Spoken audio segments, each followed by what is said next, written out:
Siguiente invitado es Ramón Sánchez, él es secretario general de la Unión de Trabajadores de la Industria Aeronáutica Panameña. Ellos están realizando un piqueteo en la rampa de los vuelos de salida en el Aeropuerto Internacional de Tocumen y hoy van a realizar una marcha. Don Ramón, bienvenido a Next Noticias. Buenos días. Buenos días, Fernando, y buenos días a todas. No sé si me copias. Lo escuchamos alto y claro, don Ramón. Gracias por permitirnos. Lo que sí, encienda la cámara, por favor. Bueno, antes de ir con usted, don Ramón, que no tenemos video, tengo al abogado Roberto Ruiz Díaz. Él es abogado de este señor Vélez. Un caso parecido al de Ana Matilde Gómez, que no ha tenido el mismo proceso por parte de las autoridades panameñas. Don Roberto Ruiz Díaz, buenos días.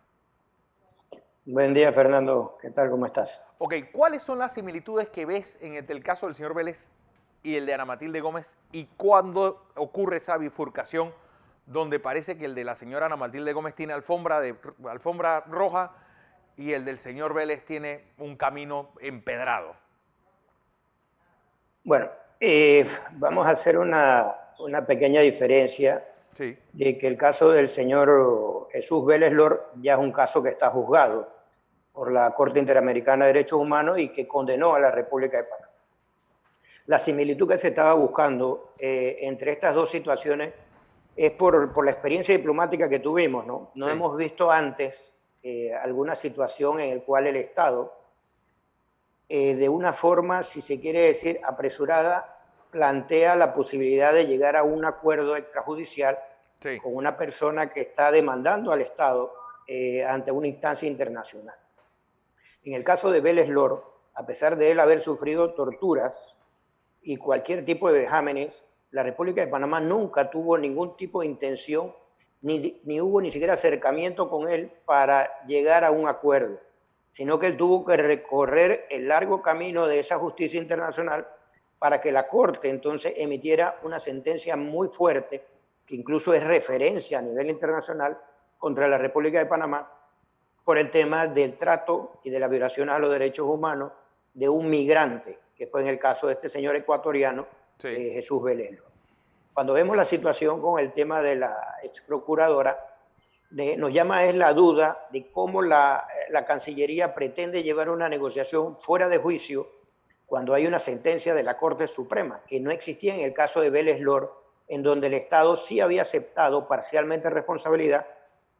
En este caso acá no entiendo cómo la Cancillería va a negociar teniendo un fallo en firme y sería desconocerlo internamente. A mi forma de ver, por la práctica, ellos tienen que ir hasta la última instancia en la Corte Interamericana, llamar a la Corte Suprema de Justicia o a los voceros que tenga la Corte Suprema para que los apoyen en la defensa de ese fallo. Porque ese fallo se dictó en el fondo, se dictó en derecho.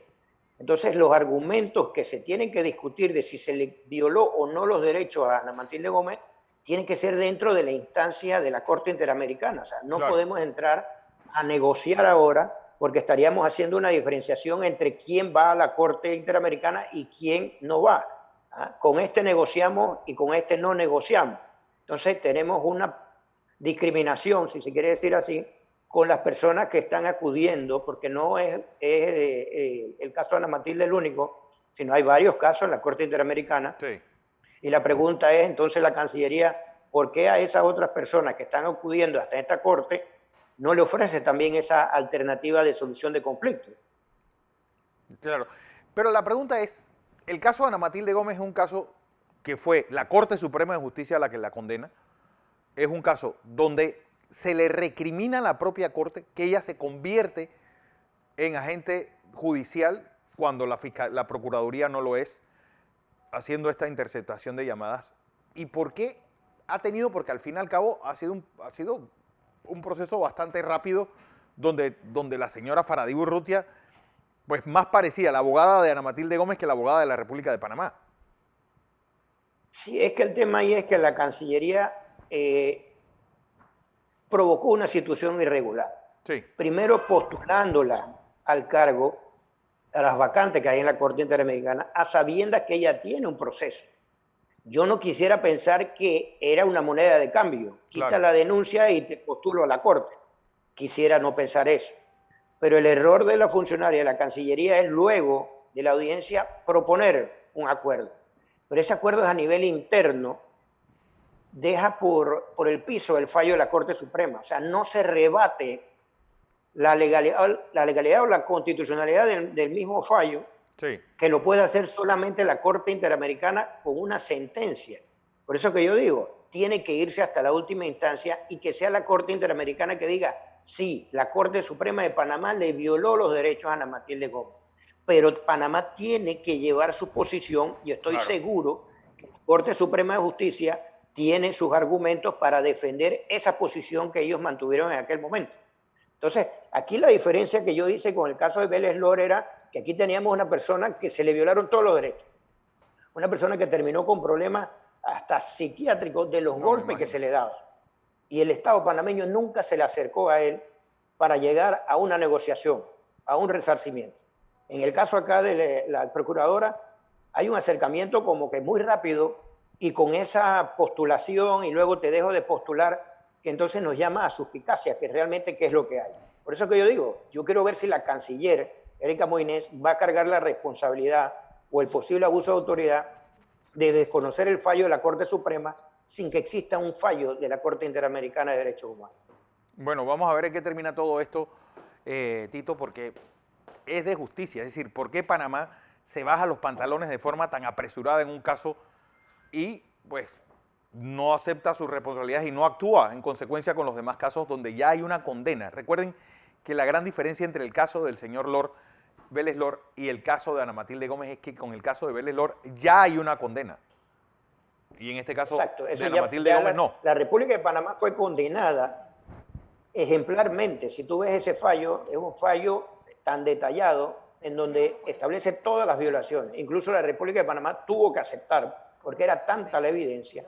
Sí. Pero la diferencia en ese caso es que de Panamá no había ninguna sentencia. Claro. Que uno dijera, bueno, vamos a desconocer la sentencia panameña y vamos y negociamos. No, en el caso de Ana Matilde sí hay una sentencia de la justicia interna de Panamá y entonces ¿cómo vas a entrar a negociar? O sea, ¿cómo vas a desconocer ese fallo? Claro. Sin que la Corte Interamericana haya dicho ese fallo es ilegal, porque entonces nunca lo sabríamos. Sí, nunca lo sabíamos, exactamente. Don Roberto Ruiz Díaz, diplomático, abogado, gracias por esta participación. Gracias a ti, Fernando. A ver,